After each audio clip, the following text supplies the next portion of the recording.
unfortunately, philosophers are not the great masters of talking freely. So this is quite a prepared lecture. But please also do interrupt me if you know, if there are questions and so on. Okay, so what is this? That's strange. Okay, so sorry. What? My lecture has 3 parts. The first is about what I call tentative speech acts, but you could call it tentative formulations. You could call it tentative sketches. It's just starting to formulate, and formulate can be in so many different ways. Formulate can be with constructing, formulate can be with language, formulate can be as a dance. And I introduced this, there are many different speech acts in philosophy, and I introduced the tentative speech act. And of course, one wants to know what am I talking about? You now know a little bit what are we talking about when we talk about tentative speech acts. And I want to say this is exactly the question of tentative speech acts. What are we talking about? And very early, it was Heinrich von Kleist. Maybe you know his famous little essay on the gradual completion of thoughts during speech. He says, if there is something you want to know and cannot discover by meditation, then, my dear ingenious friend, I advise you to discuss it with the first acquaintance whom you happen to meet. Kleist recommends to speak about our obscure preconceptions, because thoughts, as the famous title of his little essay says, gradually complete while we speak. And it was always Kleist's sister. He said it was so amazing because if he was in this state that he really didn't, he was kind of stuck, and he thought about it so much and he read about it so much, but it didn't continue. And then he talked to his sister, and his sister didn't know anything about nothing, but still she listened so well, and all of a sudden he had it. And then he was really one of the very, very first ones to point to this fantastic phenomenon that things complete when you start to formulate them. So, of course, then I started to look for more and more witnesses for this kind of development. And I found it also in science, although you never find it in a textbook. But I met the the Hans-Peter Dürr, maybe you know him, he won the Alternative Nobel Prize. He was the assistant of Werner Heisenberg. And he, in a manuscript which is not published, he describes an approach which Heisenberg chose when new problems came up. And then he created a special kind of setting where it was not allowed to use mathematics yet, and then he had a culture of how one is then to talk about this yet unclear thing. And I'm quoting this.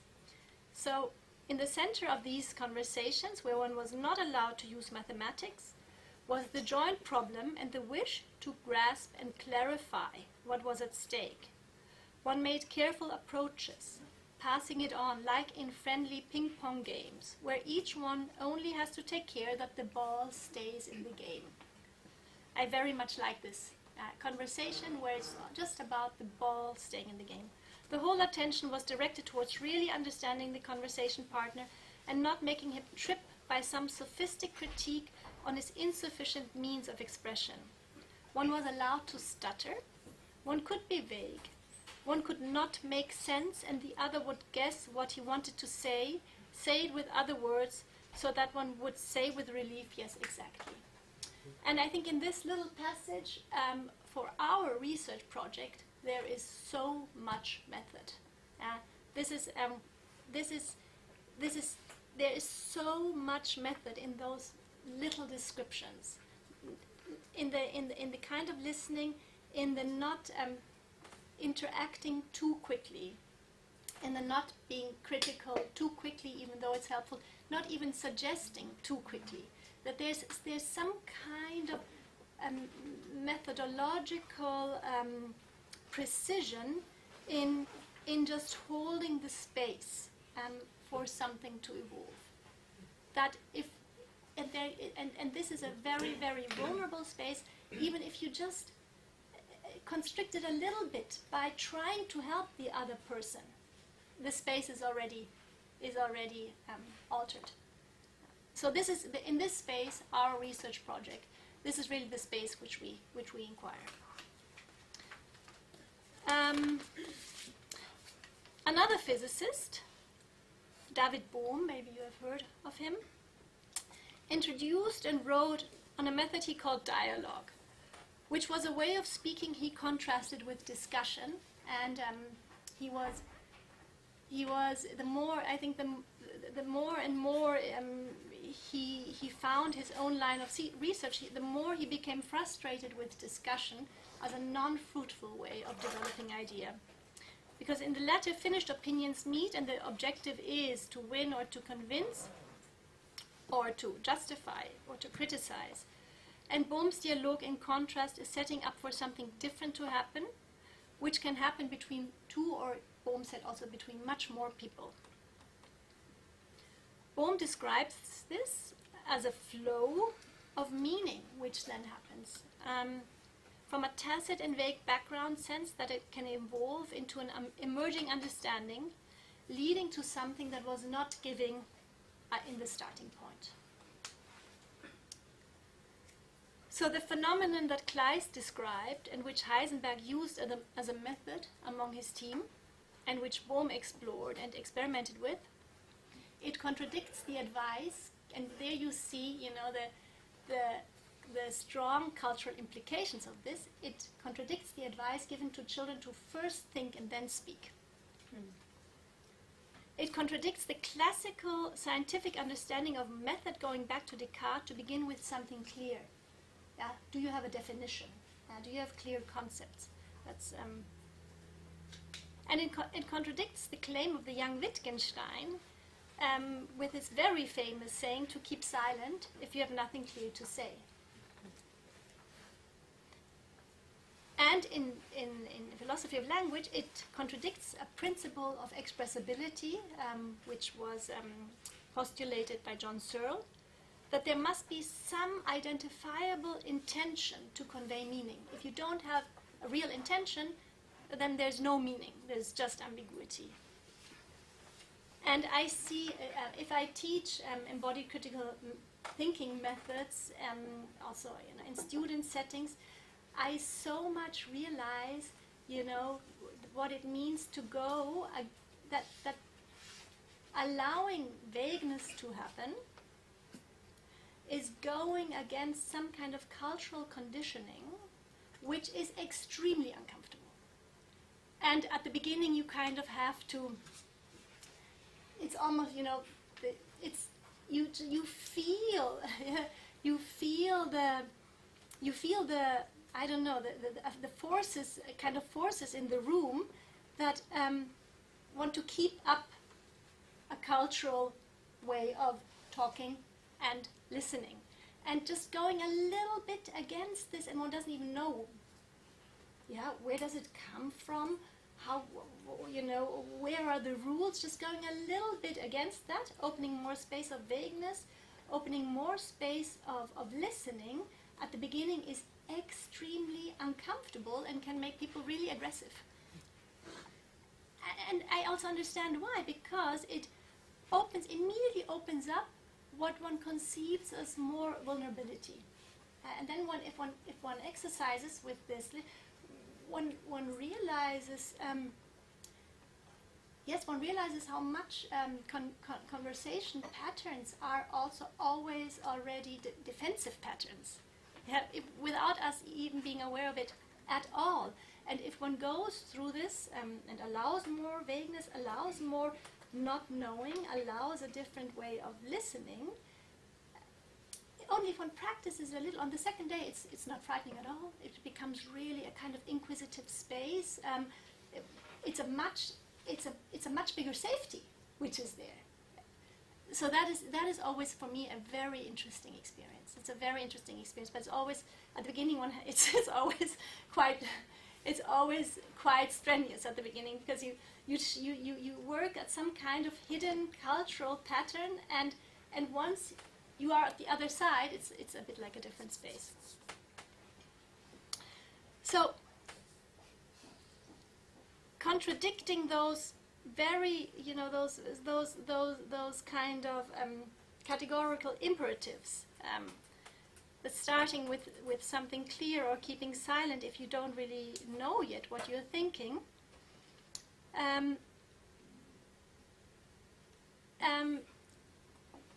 If you don't start there, you need a different method, and the different method goes along with a difference in objective.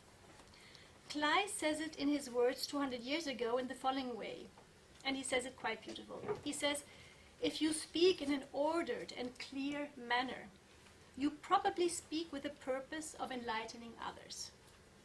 Yet when trying to articulate a yet unclear point of reference, you speak with the reasonable purpose of enlightening yourself. For this happening in language, as I said, I suggest the term close talking in analogy to close reading. Close talking is a kind of formulating that carefully speaks or dips into or touches an experiential intricacy of connections or relations that otherwise remains unnoticed when speaking quickly about something. And I use the verb touch deliberately. In the microphenomenological work, and Claire Petit-Mangin is the researcher in Paris who very much created the microphenomenology and established a microphenomenology laboratory. She suggests in her articles that touch is a much better metaphor than observing in regards of what we do when we direct our attention towards an experiential process, a vague idea, an intuition, all those the things we use, like words like intuition or vague ideas, we use to speak about something which is really quite an active process. A similar point has been made by the philosopher Matthew Radcliffe, who describes the similarity of tactile sensation and being in touch with one's experience. So there is this kind of old image that one looks inside, but really it's not really a looking. It's not as if we could observe ourselves. It very easily becomes totally absurd, because who is looking what is looked up? But like in proprioception, it's much better to conceive this as if connecting, as if kind of that we have modes of connecting more, of touching more, an experiential process by attending to it, by being aware of it, by formulating it in ways that keep responsive to the process as such. So one could say that words, phrases, and sentences in close talking can have an effect like touching. What touches and what is being touched is almost impossible to separate. In the very act of clarifying our thoughts, what we think, feel, and experience emerges, which of course is not separable from ourselves. So there's a very nice book by Harry Frankfurt. He's calling it Taking Ourselves Seriously and Getting It Right. And he describes this activity as deeply characteristic for us human beings, as we always have to find out what we really think. We are beings that always are occupied in finding out, what do we really think, what do we really feel, what do we really experience, what do we really want, for constantly having to make sense of oneself. And I think that's a wonderful definition of the human being.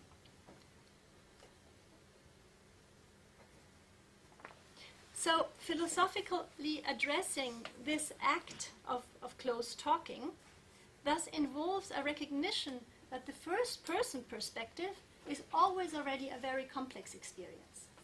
And this again goes against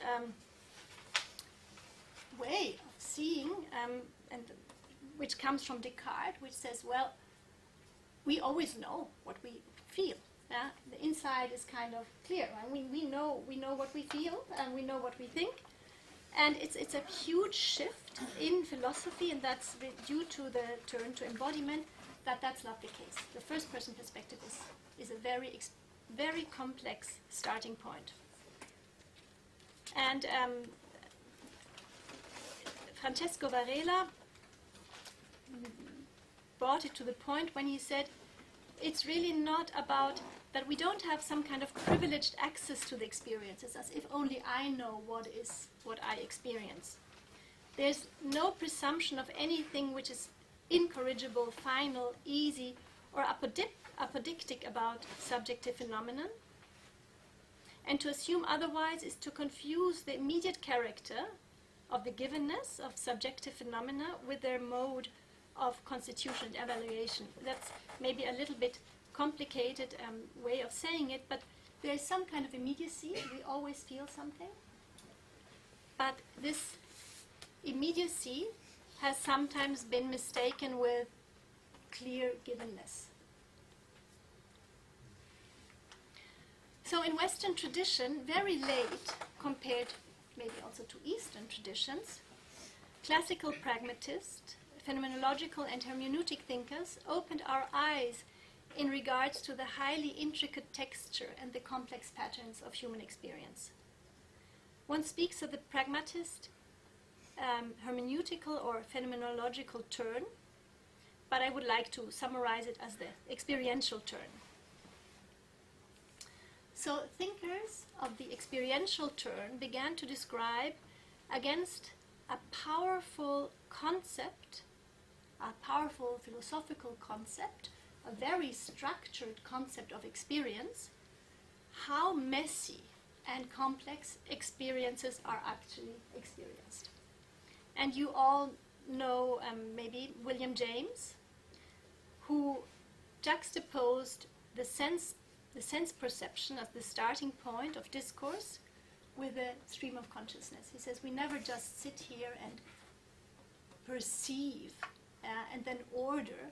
We're always already in the midst of a stream of consciousness which has layers and layers of different things connecting with each other, mostly being quite paradox at the same time, holding contradictions with no problems at all.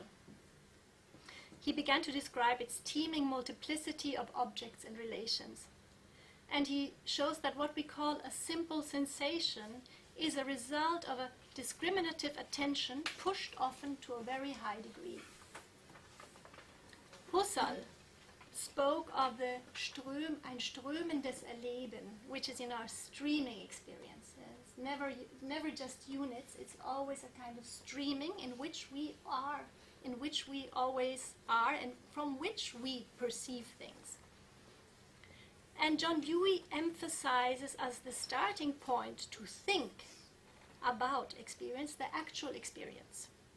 And he said it's pregnant with connections. I very much like this term, pregnant with connections, because from every experience, from each actual experience, you can think in so many directions. I mean, one knows it in conversation, one talks about one experience, and one can be all over the place all the time. One doesn't even know how did we get there from the starting point we started to speak.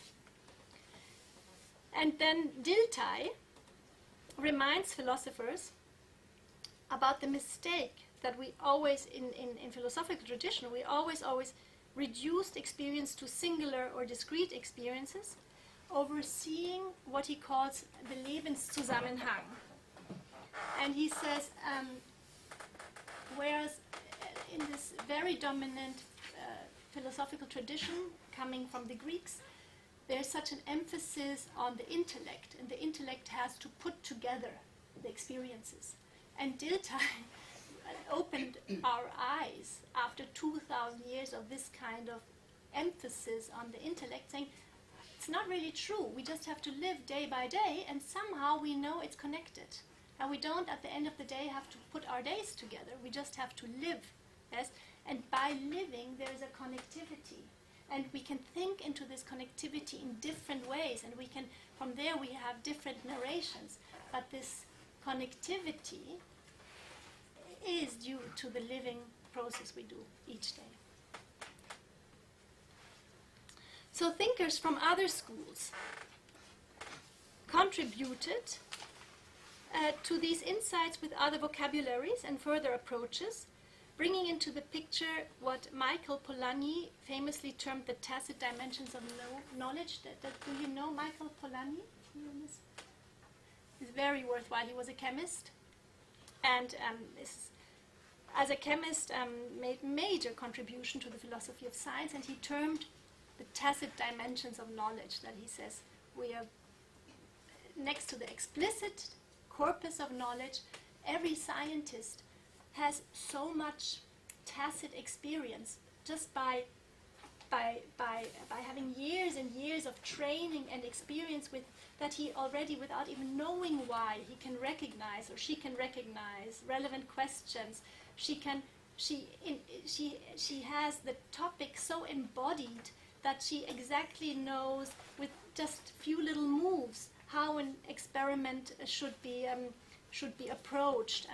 She can navigate in a topic like in a landscape, and he's created a totally new way of language to describe those tacit dimensions. And in that way, he also opened up again, or how do you say, he burst this objective subjective picture, because he says this is personal knowledge. The scientist has personal knowledge, and this personal knowledge is of utmost importance, and also distinguishes the experience and the non-experienced scientist. And this personal knowledge is so important.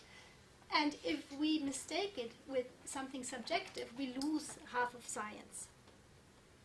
Then Gilbert Ryle also made a very powerful new distinction in a similar direction with his distinction of knowing how and knowing that. He says, if we articulate what we know, like as an architect, or if we can say what we know, that is a knowing that. But behind it is a knowing how. And the knowing that can never substitute the knowing how. And with this distinction, he also opened up a new way of thinking about a dimension of knowledge which is never already in systems, but from which knowledge systems and explicit methods grow. And so cognitive scientists who have accomplished the turn to embodiment and activism today render this understanding vastly more complex, thus creating the need for new vocabularies. So they really demonstrate how much the picture becomes so wide and so complex. They demonstrate how much sensomotoric activity and kinesthetic learning, proprioceptive registry, and interactional whole body attunement is involved in every simple sensation. Cognitive scientists who have accomplished the turn to embodiment and activism also show that every moment of living, or every moment of perceiving, is a result of countless sensory nerves feeding into one perception, and then also interaffecting each other all the time. And Damasio, Antonio Damasio, I don't know if you know him, he opened up our concept of feeling by showing that every feeling is a product of so much situational knowing, and he coined the term somatic marker. Somatic markers are products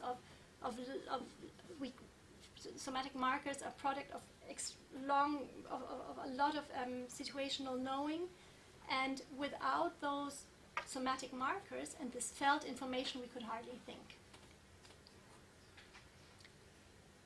And Alvanoe describes a kind of blindness, which he calls experiential blindness.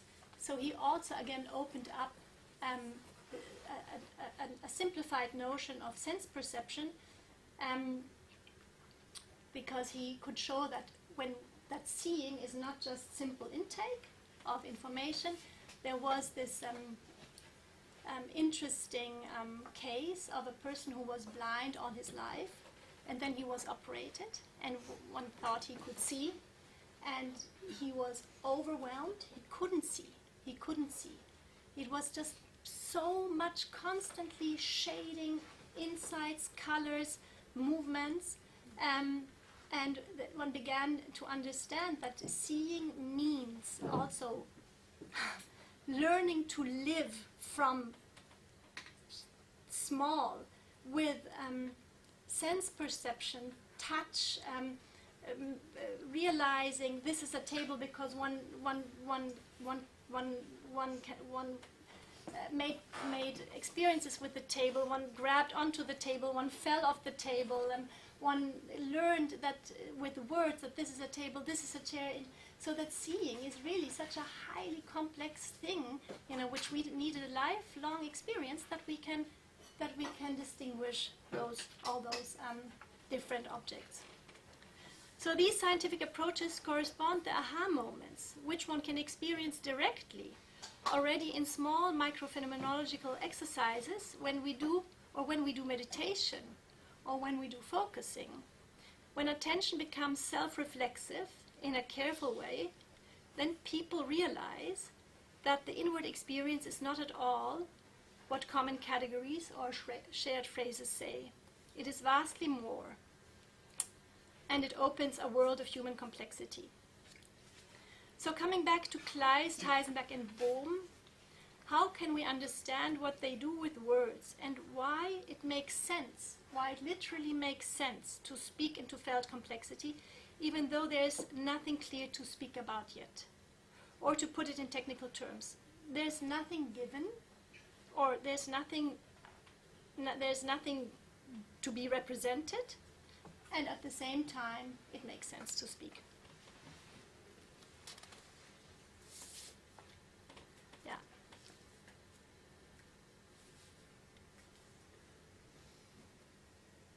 So I come now to my second part, but maybe I want to here invite some questions or comments or...